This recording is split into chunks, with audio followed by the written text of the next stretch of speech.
भक्ति तो सदैव मुक्ति का मार्ग थी और सदैव रहेगी। मुक्ति? मुक्ति शब्द जहां भी आया अर्थात पराधीनता।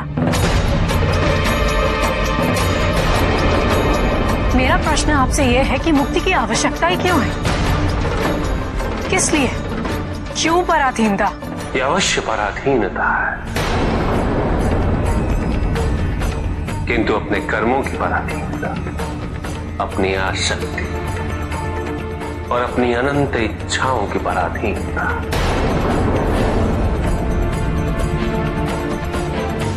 पुण्य की, पाप की पराधीनता,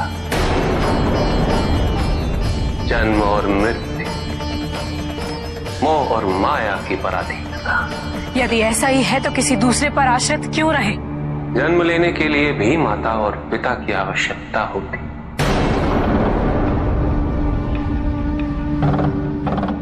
प्रश्न ये नहीं है कि हम आश्रित क्यों रहे। जो समझना है, जो आवश्यक है, वो ये है मनसा के संसार में जो कुछ भी, सबकी अपनी अपनी महत्ता है और उन सभी के समन्वय से संसार निरंतर चलता जा रहा है, विकसित हो रहा है। मनसा, यदि तुम इस समन्वय को स्वीकार करना चाहो तो अवश्य कर सकते।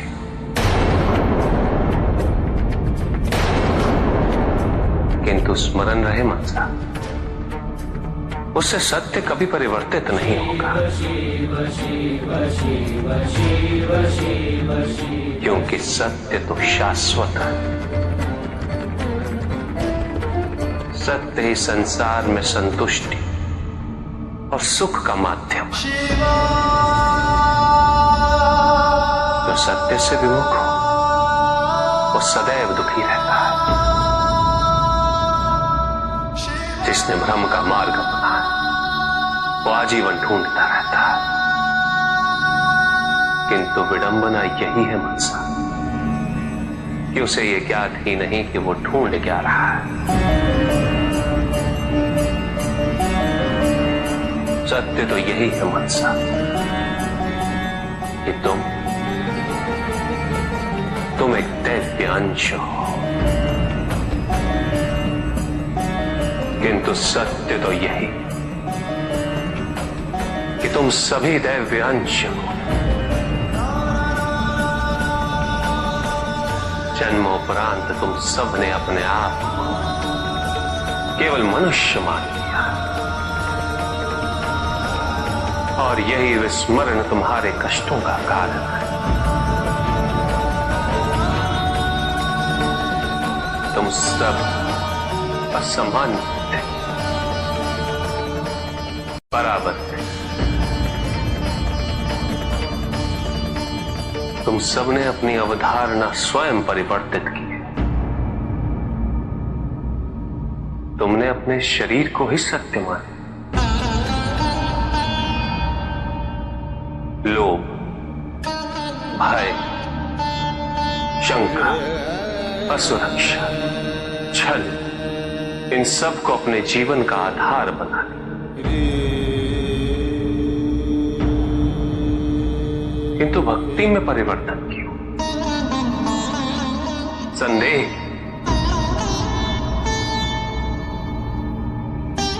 क्योंकि तुम्हारी भक्ति सदैव कुछ ना कुछ पाने की लालसा पे आधारित रहती है। ये भक्ति प्रेम नहीं, क्योंकि प्रेम कभी कुछ नहीं मांगता,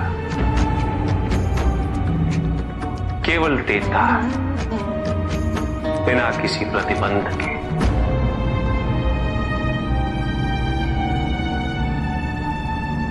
और वही प्रेम को परिपूर्ण भी करता है।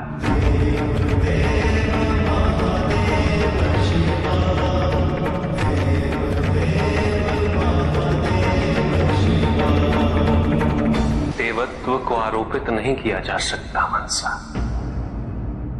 देवत्व अंतर्निहित होता है। देवत्व निस्वार्थ होता है।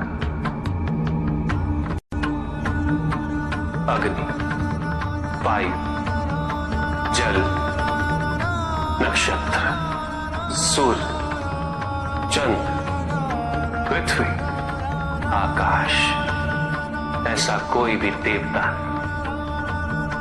जो केवल अपने लिए, अपनी उन्नति के लिए जीवित हो।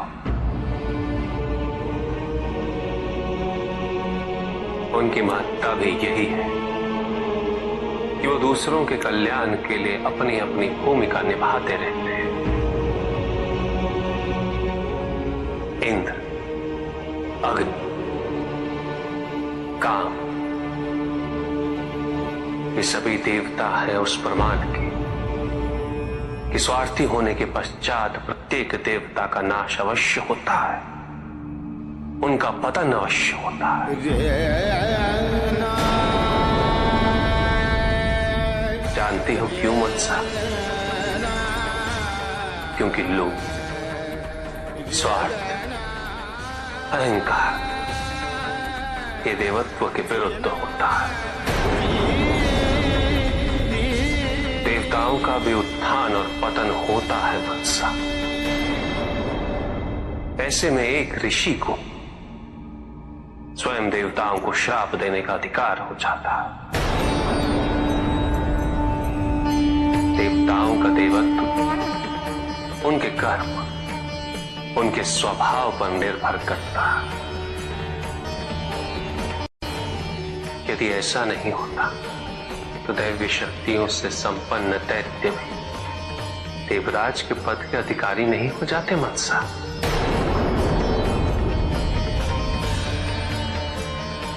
प्रहलाद, बलि,